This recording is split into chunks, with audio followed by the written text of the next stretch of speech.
Kwigenekerezo rya 18 ukwezi kwa 10 uyu mwaka ishirahamwe Aja Action Jeune Agence rifise icicaro i Bujumbura ryaramutse rimenyesha ku mugaragaro ko ryahinduwe izina aho ryari rizwi nka SIEP Société d'Importation, Exportation et Promotion Éventuelle, ubu rikaba rizwi nka Aja Action Jeune Agence.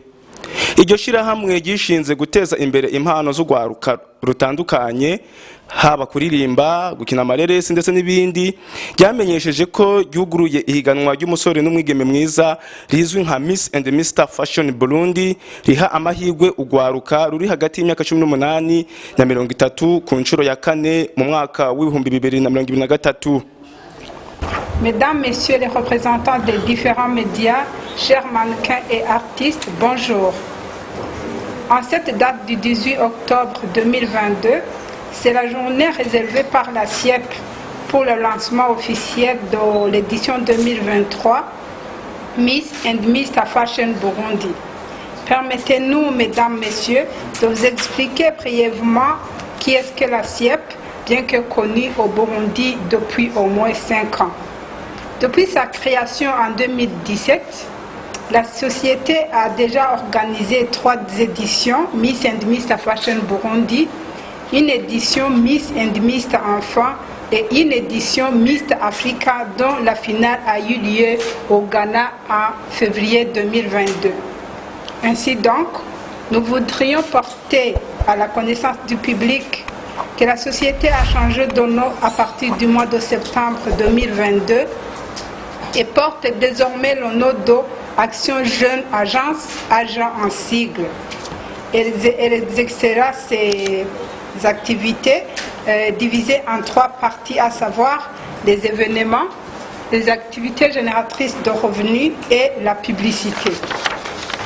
Aja va continuer ses activités comme prévu, surtout en renforçant sa maison de production qui est nouvellement ouverte et la préparation de l'édition première Miss Burundi, comme l'indique le logo qui est affiché là-bas.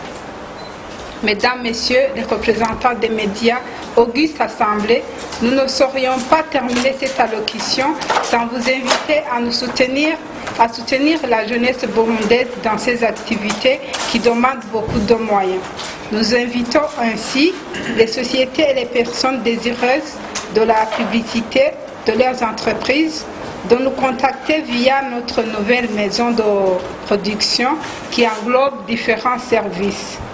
Voilà, Mesdames, Messieurs, la représentation brève de l'Action Jeune Agence ainsi que le lancement officiel de l'édition 4e Miss and Mr Fashion Burundi.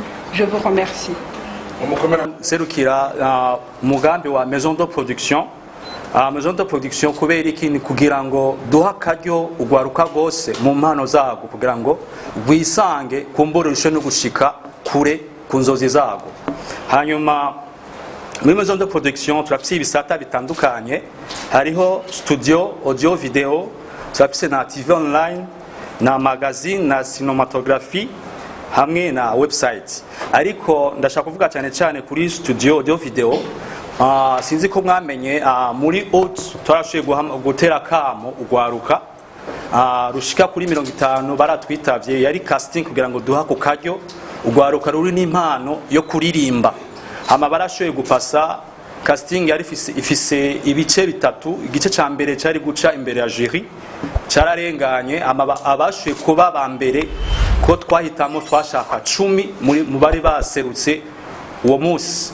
10 barabonetse, hanyuma no munsi bari mu gice ca kabiri aho bahawe akaryo ko kuja muri studio, muri maison de production yacu twafise studio bashaka kwarojista indirimbo zibiri nkuko byari bitegekanijwe ku matema abiri twabahaye. Benyesheje kandi ko vuba hagiye gushigwa ko ubuhinga bwa application buzoza buracishwamwo amareresi y'abarundi gutyo amenyekane ku rwego mpuzamakungu. Twarateguye application izofasha abantu bakora amafilme mu Burundi gushirako amafilme yabo kugira ngo aboneke mu rwego mpuzamakungu. Ayo mafilme rero twe nka twebwe Ajay tuzogura ro filme Burundi kugira ngo tuzishire kuri iyo application hama abantu babone kuziraba uko rero uko filime ndundi itera imbere ishike kure.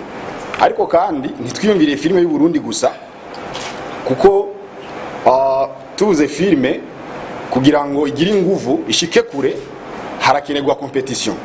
Rero twebwe tuzotangura dukura filime ndundi, mugabo mu nyuma turashobora kuzogura amafilime yandi nkayo muri Tanzania, ayo muri Kenya, ayo mu Rwanda, kugira ngo urubuga rwiyagure rube runini ruje ko abantu benshi baraba filime. Icyo ni cyambere. Ikigira kabiri, turavye mu Burundi twasanze hari abantu benshi bafite ingabira no kina filime, mugabo ikibazo ni kimwe, ubumenyi mu bijanye na filime buracari inyuma. Rero twarateguye yuko tuzotanga n'inyigisho cinematographique kugira ngo abarundi bazoze barakora filime nziza iri ku rwego rushimishije. Aho rero caduhamagarira abakinyi ba filime mu Burundi, ego nivyo urafise ingabirano turavyemera, ariko kwiga navyo birakenewe kugira ngo ukore filime ishoboye guhiganwa n'izindi filime uravye mu karere turimo. Abarundi bakina amareresi biboneka ko bafise impano, ariko bagikeneye guhabwa ubumenyi muri ico gisata, nkuko byashikirijwe na Steven Bashingwanayo ajejwe igisata c'amareresi mwishira hamwe aja. Yongera ko ivyo bigaragarira ku kuntu ireresi z'abarundi zidakundwa. Abajijwe imvo nyamukuru ari uko amareresi akinwa mu Kirundi, uwo ajejwe amareresi muri aja arabihakana, avuga ko amareresi akinwa mu zindi ndimi zitandukanye akundwa, akavuga ko kugira ireresi ikundwe ari uko iba yakinywe neza. Kugira ngo twemere neza na neza ko filime ari iwawe, turagusaba urupapuro rwemeza yuko waciye muri Maison de droit d'auteur, kuko hariya niho baguha uburenganzira bwemeza neza na neza yuko filime aba ari gwawe. Ni kuvuga ngo icambere na mbere tubaza uzanye filime tuzokubaza urwo rupapuro mbere, muca mubona yuko na Maison de droit d'auteur bavuga ko abantu bakina filime batajayo bazoca batangura kuja baragendayo, kuko urumva ntituzokwakira filime, ntituzogura filime udafise urupapuro rwemeza yuko filime ari gwawe, kuko murazi ko vyoteza ikibazo. Kuri ico kibazo nibaze yuko inyishu ibonetse. Hariho yabajije kandi avuga duti mbega amafilme yo mu Kirundi mwibaza abantu bazoyaraba, timbe ntimuriyumvira kuvyerekeye igifaransa canke filime zo mu Congereza, ibintu nk'ivyo. Ariko inyinshi iroroshe, mbega filime zo mu Bushinwa ko abantu baziraba nizo mu Gihindi. Ikibazo sururimi muri filime, ikibazo ni filime iyahe uri kurakora, ni filime iri mu bwoko bumeze gute, iyo filime ifise karite imeze gute. Umuzungu ari d'accord ashobora kuraba filime y'Ikirundi nta ngorane, kuko ashobora gushiraho subtitle isigura mu rundi rurimi, mugabo mbega iyo filime yawe iri interesi, umuntu ashobora kwiraba akumva akaryoherwa. Nico kibazo. Rero twumve yuko tuzobwirizwa kwakira izo mu Kirundi, mugabo n'ubuzoza niyo mu Gifaransa nta ngorane tuzoyakira, mugabo wibuke yuko ushobora kwira filime yo mu Gifaransa ikabambi kandi iri mu Gifaransa. Rero twishiremwo gukora filime ndundi mugabo ziri mu rwego rwiza. Ishira hamwe aja rimaze imyaka 5 rikorera mu Burundi kuva mu 2017, aho ryari rizwi nka SIEP. Intumbero yayo ni guteza imbere impano z'ugwaruka. Miss in the Mr Fashion Burundi, c'est une compétition qui regroupe des jeunes d'âge de 18 ans jusqu'à 30 ans, qui représentent la culture et l'art du Burundi. Comme on vous l'a dit, qu'on a été à l'international, c'était avec la compétition de Mr Africa Burundi. Comme aujourd'hui, nous venons de faire aussi le lancement officiel de Mr Burundi, pourquoi pas, chaque fois il y a le concours de Miss Burundi et pourquoi pas aussi le concours de Mr Burundi. Parce que aussi la beauté masculine a aussi sa place au Burundi et aussi de montrer réellement ses valeurs. Et comme nous sommes à la 4e édition de la compétition de Miss in the Mr Fashion Burundi, aujourd'hui nous arrivons à la phase du casting, donc on va sélectionner 7 filles et 7 garçons qui vont aller dans la phase de la formation de 3 mois, puis à la phase du bootcamp pour aller en phase finale. Donc toute personne jeune intéressés à participer au concours de Miss in the Mr Fashion Burundi sont les bienvenus. Et aussi pour le concours de Mr Burundi, je ne vais pas vous en parler, il y aura aussi une conférence de presse qui sera large pour vous expliquer comment est le concours de Mr Burundi. Je vous remercie.